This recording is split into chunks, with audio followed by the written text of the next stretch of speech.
What's going on, everyone? So, Paul George's time with the Los Angeles Clippers appears to be done. He opted out of his $58.8 million contract and is looking to explore other options. He is still supposed to meet with the Clippers and sit down and potentially could still work out a new contract and re-sign. Clippers are kind of trying to play hardball right now and pretend like they don't need him or they don't really care. They're still, based on reports, still refusing to give him a max contract. And Paul George is looking at it and going, okay, fine, then I can just go elsewhere. So he is supposed to meet with the Orlando Magic. He's supposed to meet with the Philadelphia 76ers. And maybe if one of those teams is on the verge of signing him, maybe the Clippers will go, okay. We were just messing with you, right? Bring him back in. But more likely than not, I think he's probably gone. And I don't think Orlando would love to have Paul George. I just don't think Paul George should go to Orlando, right? If he really wants to contend and win a championship, I don't think he's the missing piece for Orlando to now they're one of the best teams in the Western Conference. However, the Golden State Warriors were a team that was linked to Paul George, and it looked like he was headed to the Warriors. I mean, there were reports that it is on the verge of being done. This might be they even extended Chris Paul because the Clippers supposedly want Chris Paul back, and they could swap and land Paul George, and all looked like sunshines and rainbows. And then Paul George decided to opt out, basically making it essentially impossible for the Golden State Warriors to land Paul George. So Paul George to the Warriors is off the table. So it's 76ers. It's simple, right? Based on reports, the Sixers are the front runners to land Paul George. That Paul George is expected to more likely than not end up being there. Thing is it was a couple days ago that the Sixers were out on Paul George, that they weren't interested anymore. And Paul George had some very interesting things to say, that he didn't call out the Sixers exactly, but everything he said signaled the 76ers, right? He talked about basically, hey, players talk. I'm paraphrasing, by the way. Something along the lines of players talk, and they tell you about, the way that they were treated and the way that organizations handle things. And they tell you hey, I probably wouldn't go there, but if you do go there, just be careful and, watch yourself type thing. And it sounded a lot like the James Harden and Daryl Morey scenario. And it looked a lot like, hey, James Harden is my teammate and he filled me in on everything in the way he felt. But at the end of the day, it's Paul George is limited on where he can go, right? Especially if he wants to contend. I mean, there are several teams that have cap space to go and sign him, but it's is he really going to go sign with Detroit? Probably not. Right? So you look at the landscape and it's okay, what's the best course of action for him to where he can get paid and contend for championships? Oh, the Philadelphia 76ers, right? Because Paul George, Tyrese Maxey, and Joel Embiid, those three alone make you a contender, right? That's not counting whatever else they're able to add to that roster and kind of round out that roster and now push to make a contender.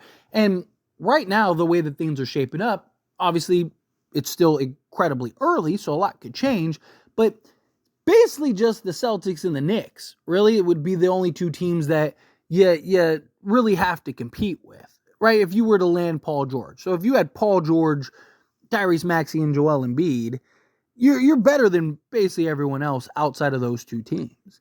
And so if you round out the rest of your roster properly, you very well could come out of the Eastern Conference. And it's also possible you might only have to play one of them, right? Depending on how things shape up. So to me, it's okay, Paul George gets to basically go to the East where he would be one of basically three teams as opposed to staying in the West.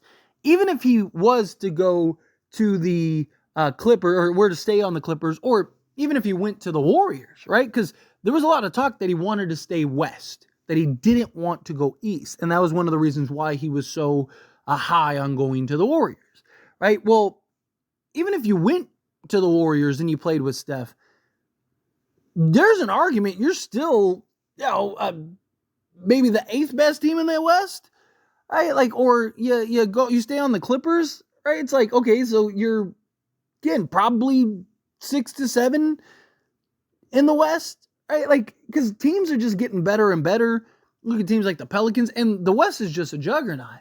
And, the Thunder got better and are likely going to continue to get better. Like I said, the Pelicans, you still have Denver, you still have the Timberwolves. Dallas was just in the NBA Finals, right? Like, yeah, do you have a puncher's chance? Sure, of course.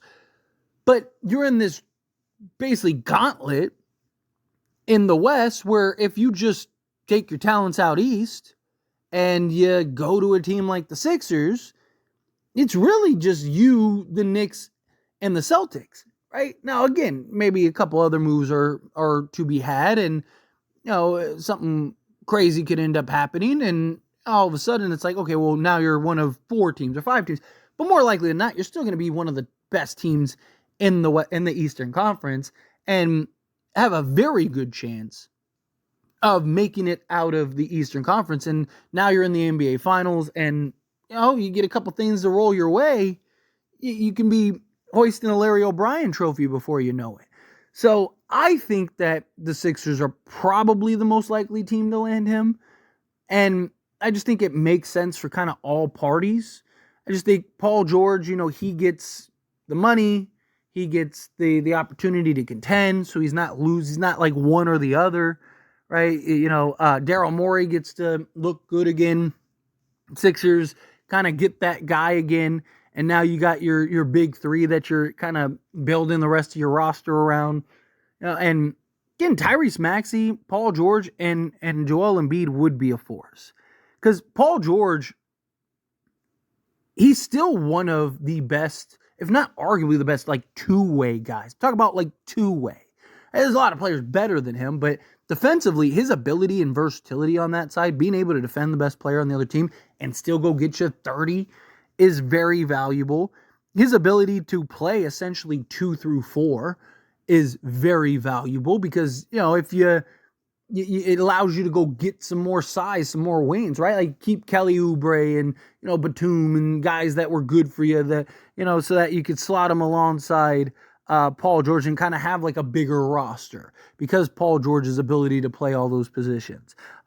His ability to just be another scorer and take pressure off of Joel Embiid, off of Tyrese Maxey, but also he's so unselfish that he doesn't take away from them, right? Where, if you got a high volume guy, let's say Donovan Mitchell, right? It's like, how does he fit alongside Maxey and Joel Embiid, right? Like, yeah, on paper, watch out, but what is the feeling like, right? But Paul George, his ability to play off ball and still impact the game in other ways won't take away from Joel Embiid being able to be Joel Embiid. Tyrese Maxey being able to be Tyrese Maxey, right? So you got that perfect complement. He's a guy that is an excellent scorer, right? Over the top shooter. And he might be the best difficulty shot maker in the league. Like he is spectacular in that regard.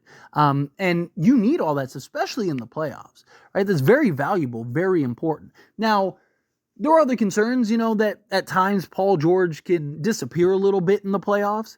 But one, he wouldn't be your first option, right? Like it's a big difference when he's now your second or third on any given night.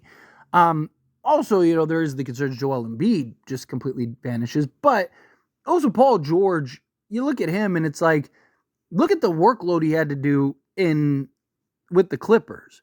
I mean, Kawhi is never healthy. It's basically been Paul George and a bunch of role players every time they get to the playoffs.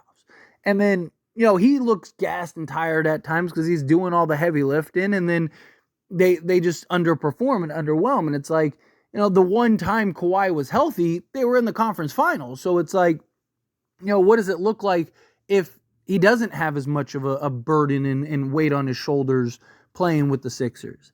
Also, he's a guy that, if it wasn't for LeBron James and the Miami Heat, Paul George probably has an NBA championship, right? Like, so he's a guy that led a team, was the guy on a team that was a very good basketball team, and was clearly the best player on that team. And as much as like you have, maybe a bad game or two here and there, Paul George is going to have a game or two where he just wins the game for you by himself and just takes over and, it does Paul George things. So I think if you're the Sixers, you do everything you can to land Paul George. I think Paul George, Joel Embiid, Tyrese Maxey, I think that's tough. Like, genuinely. I think you have a very tough basketball team. But anyway, as always, this is a discussion. Best question on you. Let me know your thoughts and opinions down in the comments below. What do you think? How do you feel? What are your thoughts? Do you like the idea of Paul George?